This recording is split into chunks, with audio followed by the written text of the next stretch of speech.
Good afternoon, Governor, Madam Speaker, Mr. Pro Tem, Speaker of the House in California. We truly are grateful to be here. My name is Ann Johnson, and I'm a proud Texas Democrat standing with my Democratic House colleagues. Make no mistake about it, we are running from nothing. We see the danger that is coming, and we are running straight for it. Please know that last week, Texas Republicans, in their effort to try to appease the entitlement of Donald Trump, have tried to steal 5 congressional seats from the voters of Texas.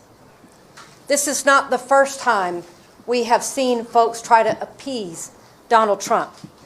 You all remember that Trump called Georgia and asked them and said, boys, I need 11,000 votes. To their credit, those Republicans said, no, we're not doing that. That crosses a line. When Trump called Governor Greg Abbott and Texas Republicans and said, boys, I need you to steal 5 seats, they said, does July work for you? Well, it does not work for us as Texas Democrats, because we recognize that this is not just about Texas.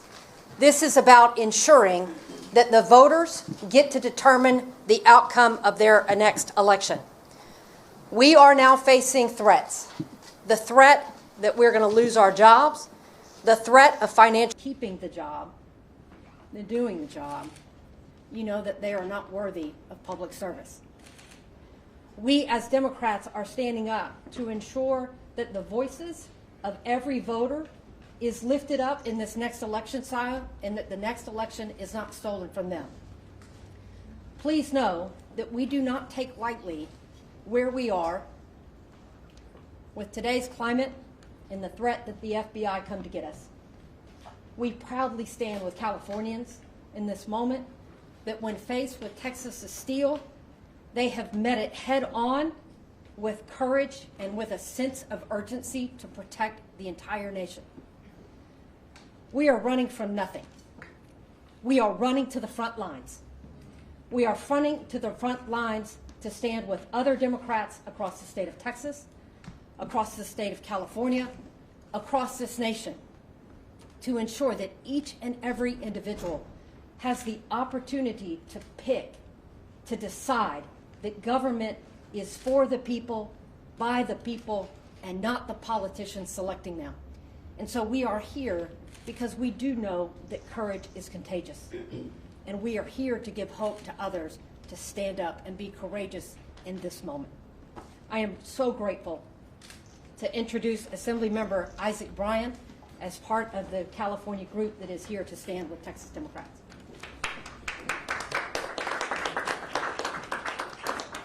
Thank you all for being here. I want to thank Representative Johnson and all of the members of the Texas delegation for their bravery and their courage. They are the example of what it means to be the best of America, the best of Texas. And we have your back here in California. I want to thank Governor Gavin Newsom for stepping into this moment with so much courage and so much strength. It takes a certain type of fortitude to stand up and say very plainly that we have had enough. We've had enough. I want to thank Speaker Robert Rivas for guiding the State Assembly through this moment and many other challenges this year with so much dignity, so much compassion, and so much of the care that is missing out of D.C. And of course, the same is true for Senator Mike McGuire, our pro tem in the Senate. Here in California, we recognize our responsibility to the 1 in 8 Americans who call California home, but we also recognize our responsibility to the country. That is why we pay over $80 billion in federal taxes that we don't get back.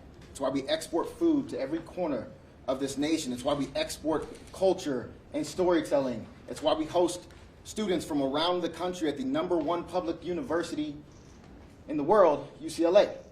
Oh.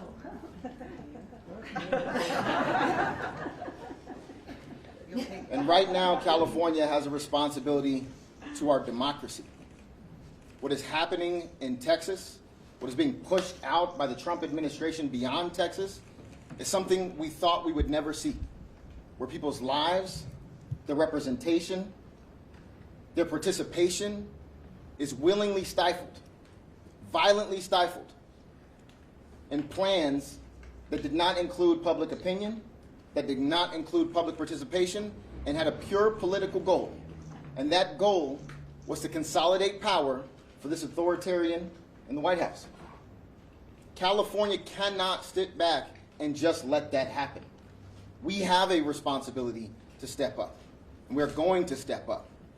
And that doesn't mean we are abandoning our values. While I chaired the Elections Committee, we proposed independent redistricting commissions for every level of California government, and it was opposed by every single Republican. We updated the Fair Max Act. It was opposed by every single Republican. We are not doing away with the independent commission that we establish every single decade, but we are meeting this moment, because this is not a turn the other cheek moment while they continue to send blow after blow to the foundations of democracy. Where I'm from in Los Angeles, when they go low, we squabble up. I had the great pleasure of seeing John Lewis several times before he passed away. And he always said the same thing in every single room I was in with him. He said, if you see something that is not right, that is not fair, that is not just, you have a moral responsibility to do something about it. And that is what has brought us here today. And I have the great privilege of introducing the chair of the Senate Elections Committee, my colleague and my friend, Sabrina Cervantes.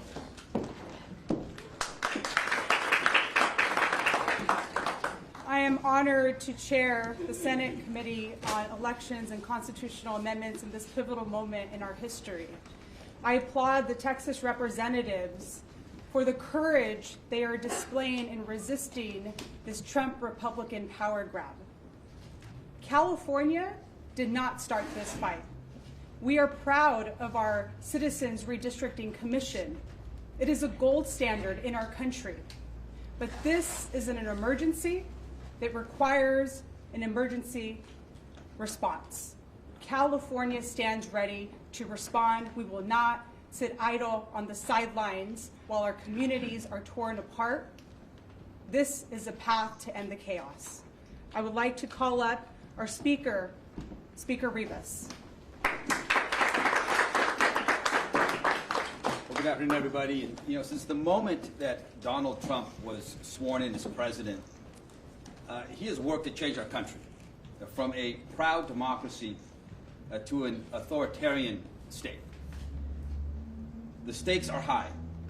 That's why we are here this afternoon. They are that high.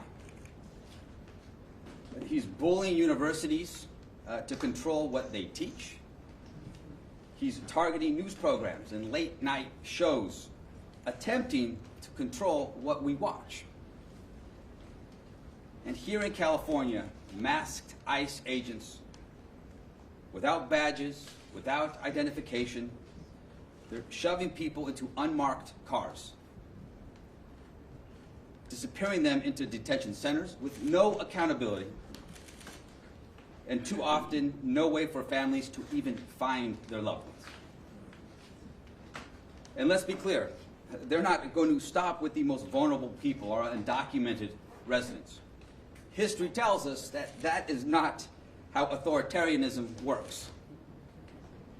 We are only 7 months into this presidency, 7 months.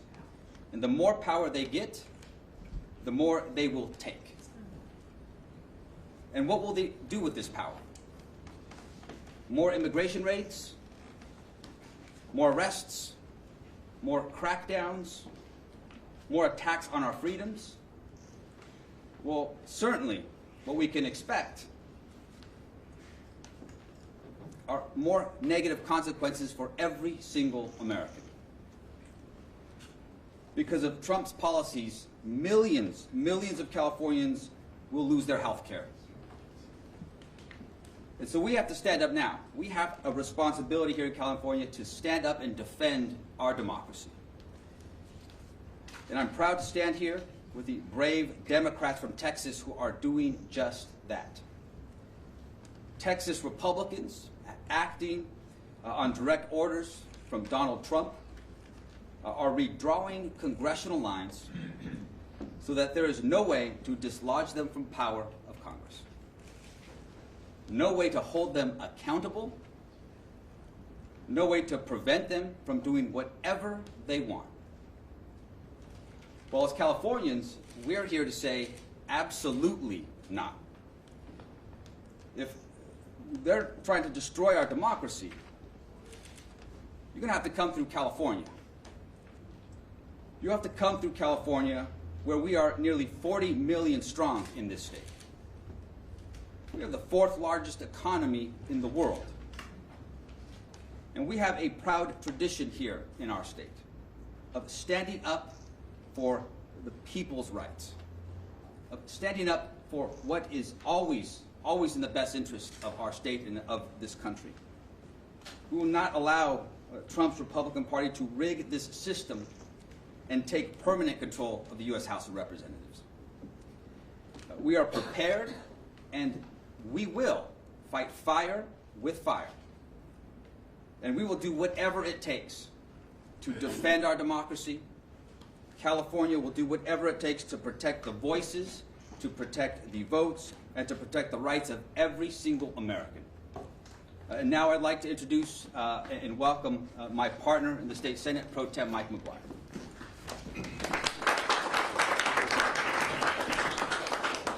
Good afternoon. Thank you all for being here. I want to take a moment to say thank you so much to Speaker Rivas. I'd like to acknowledge California's governor, thank him for his leadership, being so bold on this issue.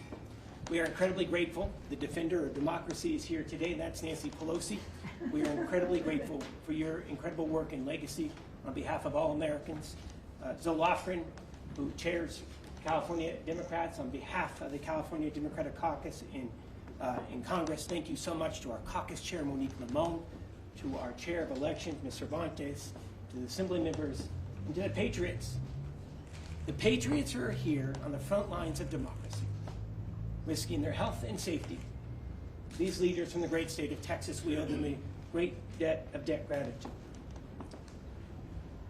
When I was 19 years old, I took California's oath of office for the first time. And never in my life has the duty to defend the Constitution of the state of California and the Constitution of the United States of America been more critical than it is here and now. The future of this great nation, the future of our democracy, is hanging by a thread. And today we are at a flashpoint set by President Donald Trump and Texas Republicans who see the writing on the wall.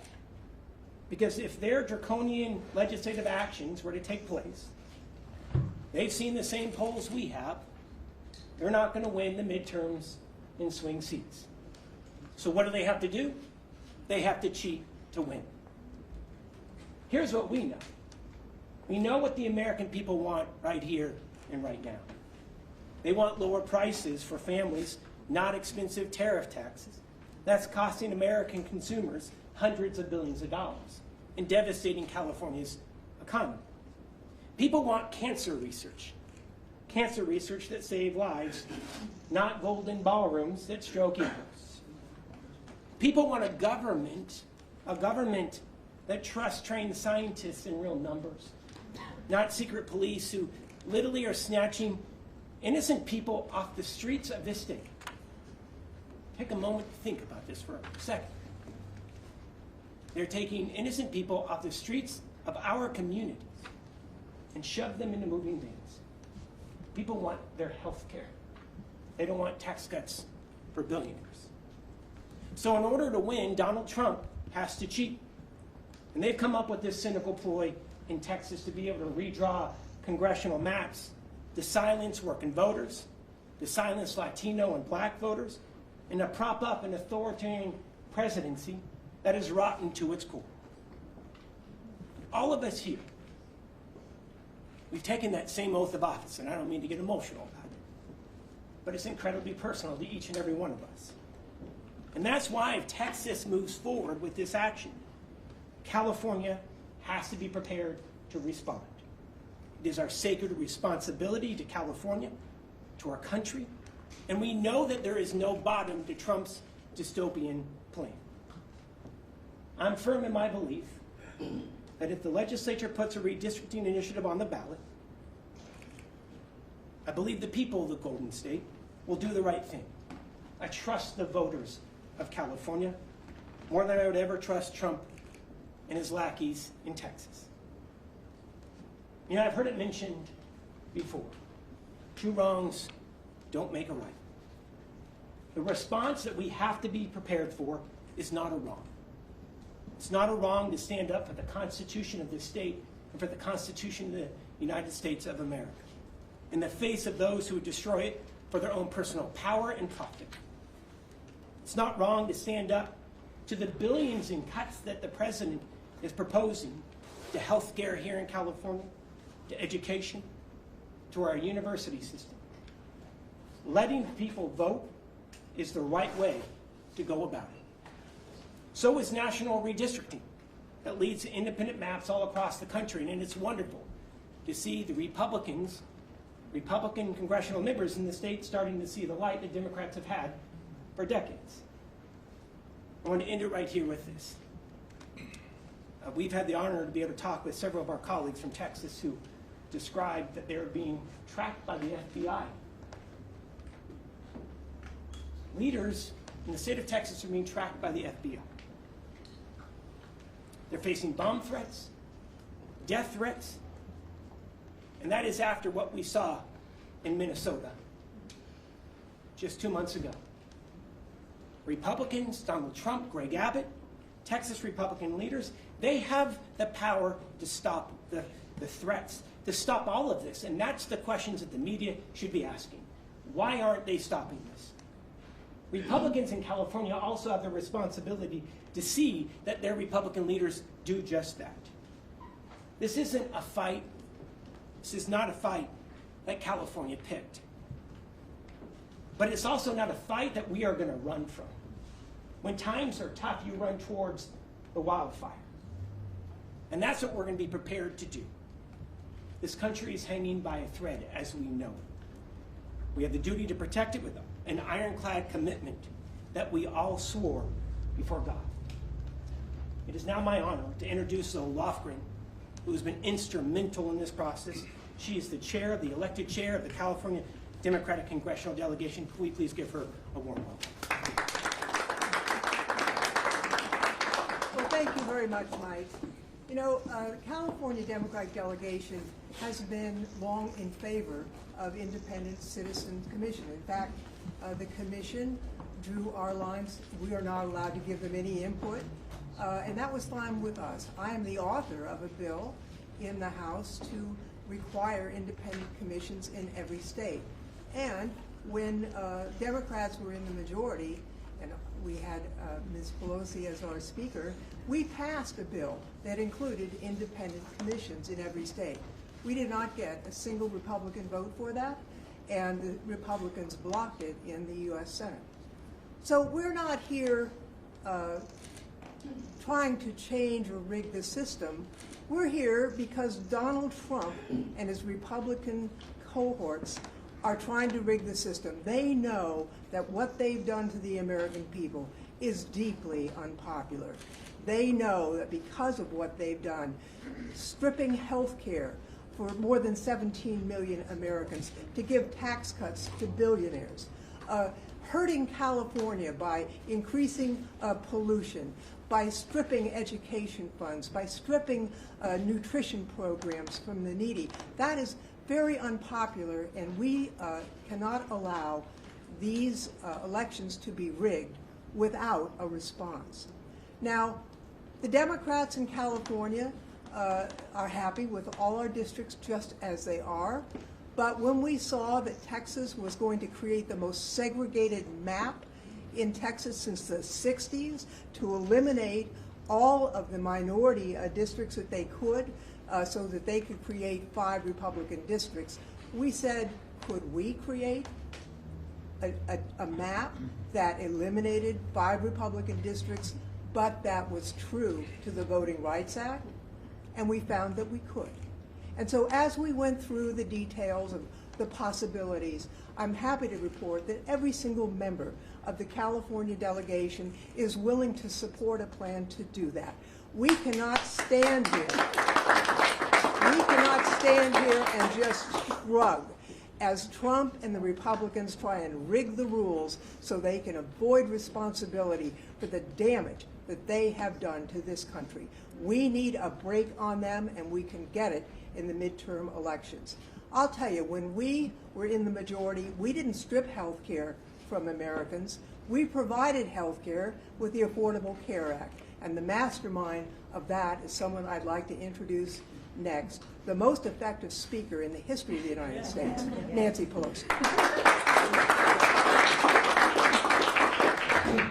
Thank you very much, Zoe. I think it's very clear from listening to our presenters so far that the Republicans are acting because they have bankruptcy of ideas. They have no winning ideas to present to the American people, and they cannot defend their actions legitimately. So they're trying to do it and rig it illegitimately. I want to thank our governor for his leadership, his persistence in protecting and defending our Constitution and our democracy. Thank you, Governor Newsom. It's an honor to be here with the Speaker of the Assembly and the President Pro Tem of the Senate of our legislature and hear their clear message about what this means to California, but more importantly, to our country. And I join them in welcoming the courageous members of the Texas delegation who are here.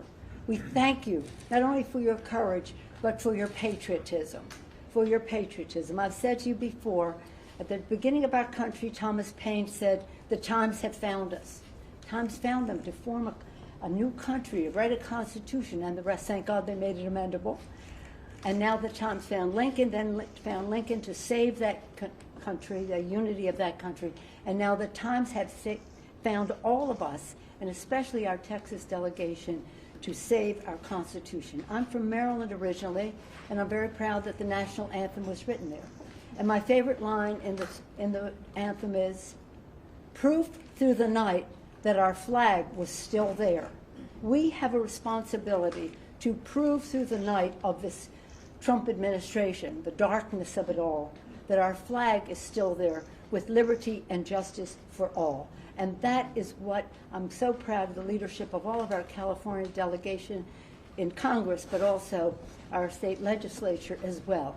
Zoe Laughlin has led the way as the leader of our House Democrats from California in the unity that she mentioned about our delegation. And this is something that we're unified on to honor our oath of office to protect and defend the Constitution of the United States. The president has paved over the Rose Garden. He's paved over freedom of speech. He's paved over freedom of education. The list goes on and on. Independent judiciary, rule of law, pave it over. But we will not let him, he's gone too far. We will not let him pave over free and fair elections in our country, starting with what he's trying to do in Texas, countering that. So this isn't two wrongs, or as was mentioned, it's not a wrong in what we're doing. This is self-defense for our democracy. They have hit out at our democracy, and we are here to defend it. I thank again our Texans for their leadership, for their courage, most of all for their patriotism. And now I'm very pleased to yield to our distinguished leader in all of this effort, someone who was right out there right from the start, who brings us together, making us so very proud, our Governor, Gavin Newsom. Thank you. Let me thank everybody for taking the time to be here, and let me welcome all of you to Governor Ronald Reagan's home. Reminded of Governor Reagan's last speech in the Oval Office, where he talked about the life force of new Americans. He talked about Lady Liberty's torch. And here we are, fast forward decades later, appropriately with a portrait of Ronald Reagan looking down on the President of the United States of America, Donald Trump, who's trying to light a torch on democracy. He's trying to roll back the last half century, wants to put America in reverse on LGBT rights, on voting rights, civil rights, on the rights of women and girls. We're here in that light at this profound and consequential moment. And we're here with 6 courageous leaders that they've been described from the Texas delegation. It is my privilege to have had now 2 delegations visit from Texas. And it's my honor to welcome all of you and to thank you for your courage. Thank you for faith and devotion to the cause that unites all of us across this country, regardless of party. And that are the enduring principles of our founding fathers. You know, we talked about the 249th anniversary of those principles. Next year we'll celebrate the 250th anniversary of those enduring principles, the best of the Roman Republic and Greek democracy, a system of co-equal branches of government. This notion of a system of checks and balances, popular sovereignty, all of that on the line, all of that at risk. And so I'm very sober and mindful of this moment. And as a consequence, we have taken our relationship to this moment very, very seriously. Had it not been for the courage of the Democratic representatives from Texas to stand tall and to stand up, to walk out, as is their right, as old a principle as American pie, the ability for a minority to walk out when it comes to the abuses of a majority. And they did just that to elevate not just their voices as representatives, but to elevate our voices, to call out the consequential nature of what's happening. What's happening in the United States of America is not normal. We cannot allow this to be considered normal. Please don't say it's surprising. When you say something is no longer surprising, you normalize it. This is shocking what's happened. You heard Representative Johnson say it very powerfully and very clearly. And what more evidence did you need? You saw this take shape after Donald Trump tried to wreck the democracy after January 6th, where he dialed for 12,000 votes in Georgia. By a courageous leadership, regardless of party, that stood up against that tyranny. Now he's dialing up for seats. He called Greg Abbott, who doesn't have the courage, doesn't have the backbone, doesn't have the consciousness of the consequences of his action. And he has rolled over and he said, yes, sir, and they're trying to dial now for new seats for precisely the reason that Speaker Pelosi and others have represented. They will lose in the midterms. He knows it. Why else would he make that phone call? His agenda's failing. This presidency is failing. He knows the headwinds in a midterm. He's dialing for seats. Not only did he dial for 5 seats in Texas, he just sent his vice president, the vice president of the United States, not to console those 137 families whose lives were torn asunder because they lost loved ones to the floods. By the way, 3 members of my community in Marin County, Mark and Sarah and Johnny Walker, 14 years old, died in the flood. Mark, 50 years old. Sarah, same age. Family, friends. We were at their memorial yesterday. Vice President come to console the family members of the lives lost. He went to Indiana, continued to try to rig the election. You have a special election in Texas. You'd think that's all they'd be focused on. 37 kids dying in those floods. But they're focused on this, a power grab. And it's not limited to Texas and Indiana. You've seen what's happening in Florida. You've seen what's happening in Ohio and other states. So we have got to step up. Our state of mind is about accountability, responsibility. Again, taking this moment seriously. What is our relationship to this moment? And we recognize we have agency. We're not bystanders. That we can shape the future. Decisions, not conditions. And so we choose to be held to a higher level of accountability. It wasn't our decision to be here, it's reaction to. We are trying to defend democracy as opposed to see it destroyed district by district. And we will stand firm and we will stand tall. And perhaps the expression today is the expression of unity. That's what we're trying to communicate.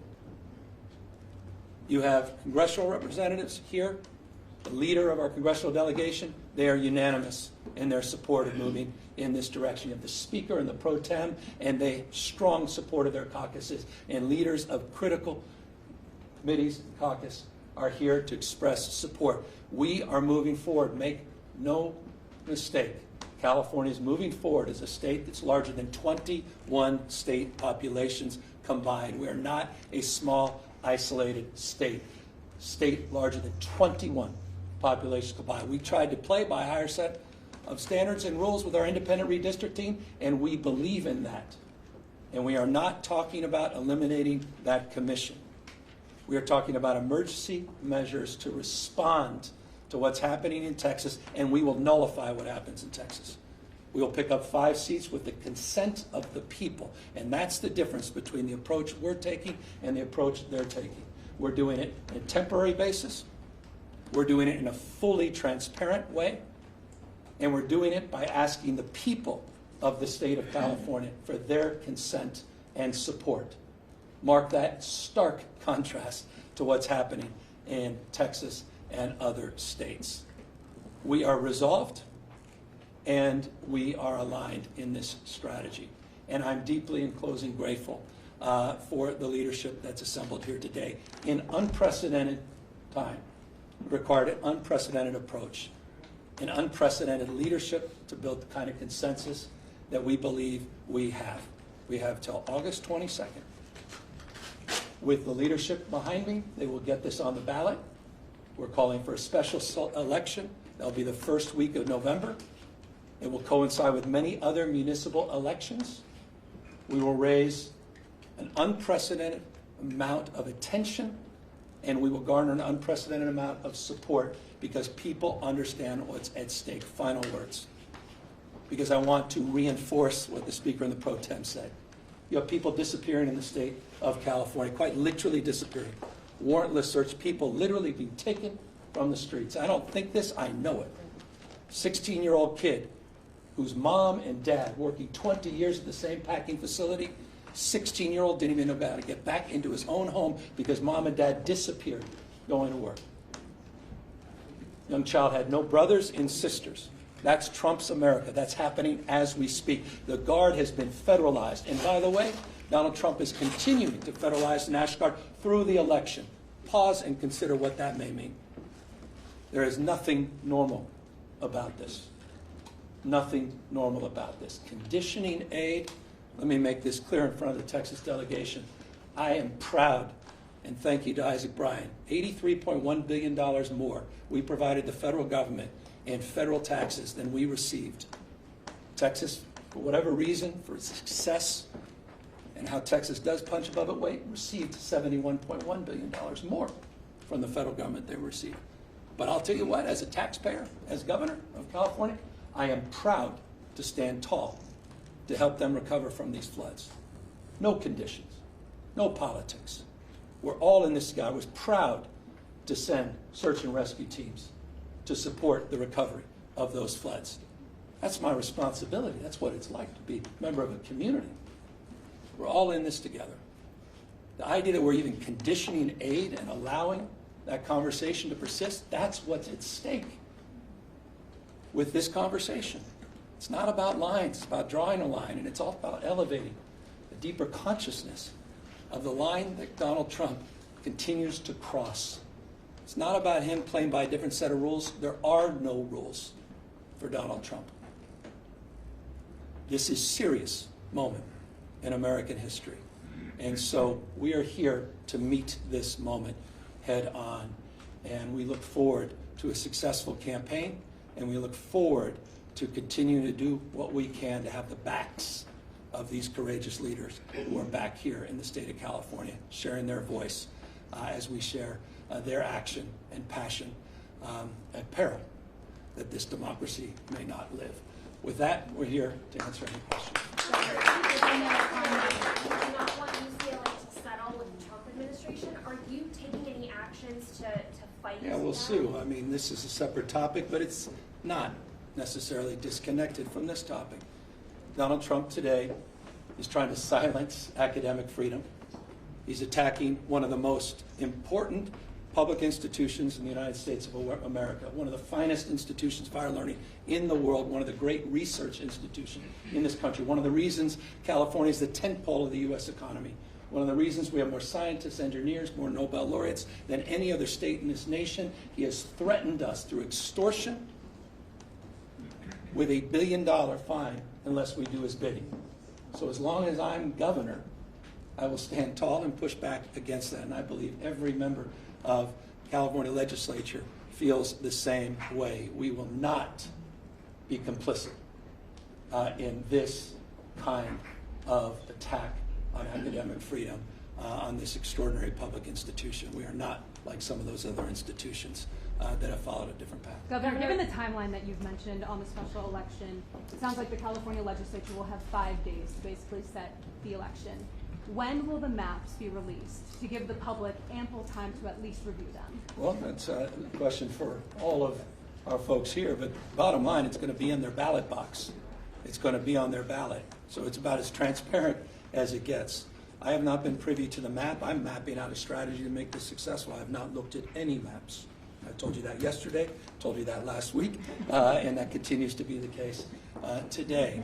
As it relates to that map and that process that's going through, by the way, it's very transparent because these are familiar maps. The independent redistricting has taken over 10,000 hours of testimony and public comment over the years, and they've bandied about many of these maps that have been seen before. So it's a very familiar process. It's not a very complicated process. It may appear to be, but it's not. But the process we want to make very transparent, and that's the idea of putting the maps on the ballot. And that was something for me was a red line, and it's something that I think is foundational in terms of this effort. So does it not matter what people think in the 5 days that the legislature has the time? I mean, this is for really legislative leaders. Is 5 days an adequate enough time for the public to review what you will present to them on the ballot? So I can tell you this, Ashley, that maps we anticipate will be available next week. Our work began with the work that was already done, as the governor just mentioned, by our independent redistricting commission. Once these maps are released, voters will have the opportunity to digest these maps, review them for weeks and months leading to this election. If there is another state with a more transparent process where voters will get the ultimate say in these new maps, please let me know what it is, or if there's a state doing it, because we are going above and beyond to ensure that, one, we are protecting the Voting Rights Act, and that we are sending the voices of our most vulnerable to Washington, D.C. But when it comes to the maps, we anticipate these maps to be available next week. Governor, I have a question. How can you guarantee to Californians this will be a one-time exception of the Independent Redistricting Commission? If you're in a gerrymandering arms race, what makes you confident this is the only time you'll ask them to Well, I said we want to do it for the 26, 28, 30 ballots, just for congressional representatives alone. We want to provide that opportunity to the voters. They'll make that decision, and they'll decide that direction. We want to maintain the framework of the Independent Redistricting Commission, which I've long supported. We believe, as the Lofgren believes, as the author of the legislation that only Democrats signed. I'll repeat that because it needs to be repeated. The Democratic Party is on record supporting national independent redistricting. The Democratic Party is on record. The Republican Party is nowhere to be found on that. But we're not going to unilaterally disarm in the state of California. We tried to lead by example with the Independent Redistricting Commission. And we are looking at temporary measures. And that is my intent, and that is the direction that ultimately will be made by the public. I have a question for the Texas reps. What's your reaction to your Attorney General suing you guys today for leaving the state? I mean, it just follows the long line of threats, right? I mean, we can tell they're desperate. I mean, they are throwing everything at us that they can. The loss of leadership, the financial ruin, the threats that they are putting out into their group. And then, of course, my colleague here, they have filed litigation to try to vacate seats. They are trying to overturn the will of the electorate before a time as said, because they are afraid of voters. Not only do they want to take out 5 congressional seats and steal them, they now want to take out the representatives that are actually standing up against them attempting to rig the next election cycle. Duly elected representatives out of Texas that have elected us to be here today to break quorum per our Constitution because we know that the majority has gone off the rails. I'm State Representative Gina Hinojosa, and I'm one of the legislators in Texas who is facing a threat by our Attorney General to be removed. You should know, just 2 days ago, I checked in with my office. We had 700 calls on this bill proposing a new map that hasn't even been out a week for the public to see. 4 were opposed. The rest were all in support of my breaking quorum. I'm doing exactly what my constituents want, and it is shameful for our governor or for our attorney general to try to remove a duly elected representative of the people from office, but it is in keeping with what is happening in this grander scheme of these Trump maps to try to rig the 2026 midterms. The response to Governor Abbott saying he'll continue to call special sessions until you return. So that's his decision.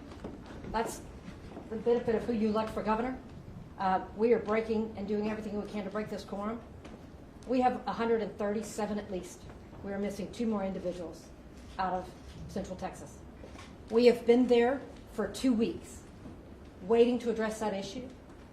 They only put 1 bill up for us to debate in the House, and it was redistricting. We have an arrest warrant for us to go back to Texas for 1 bill only. They don't want us to come back for flooding.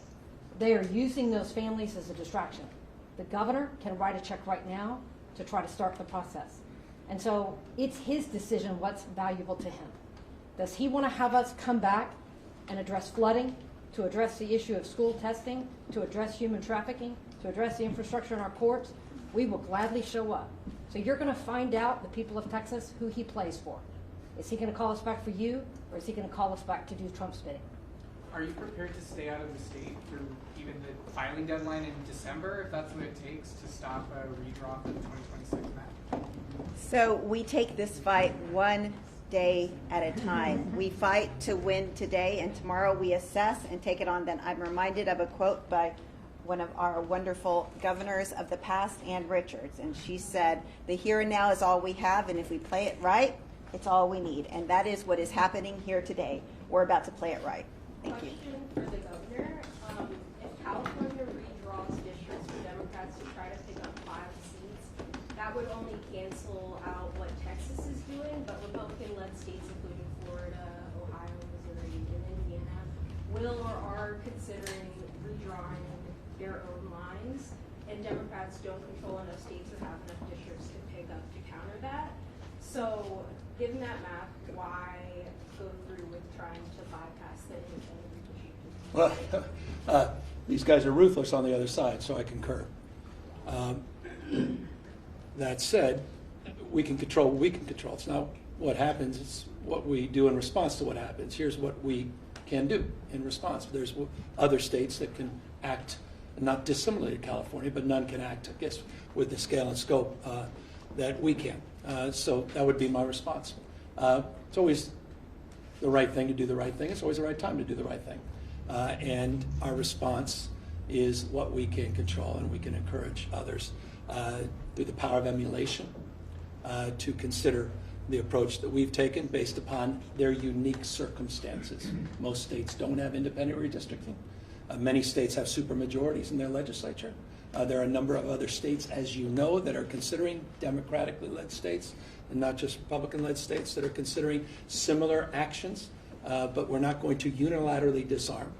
We're not going to allow them to roll us over, and at least we will have the power of expressing ourselves very powerfully that everything they did in Texas, all the fire and fury, signified nothing.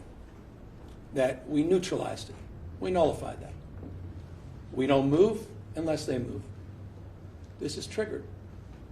They drew first blood. We're responding to this action. And this is how we choose to respond. And I hope other governors and other leaders across the country do the same. Governor, last question. In a hypothetical, if it is triggered and voters do not approve it, is there a backup plan? Is there a plan B if Texas moves? I think the voters will approve it. I think the voters understand what's at stake. Look, I'm not naive. We live in the most un-Trump state in America. And I think people understand, boy, do they understand, intimately understand what's at stake with Donald Trump. What more evidence you need today, a couple days ago, with a Penske truck where people just jumped out, racially profiling people. Look at what just happened, UCLA. What more evidence do we need? And so I think I have all the confidence in the world of the wisdom of the voters of this great state. And I'm not just talking about Democrats. I'm not just talking about independents. We believe in independent redistricting. That will be on the ballot. We believe it should be nationalized. That will be on the ballot. We have the opportunity to send a message enough, and I believe Republicans, not just Democrats and independents, will meet that call, and we will overwhelmingly support this change. Governor, Thank you. 6 We're months out of ago, time.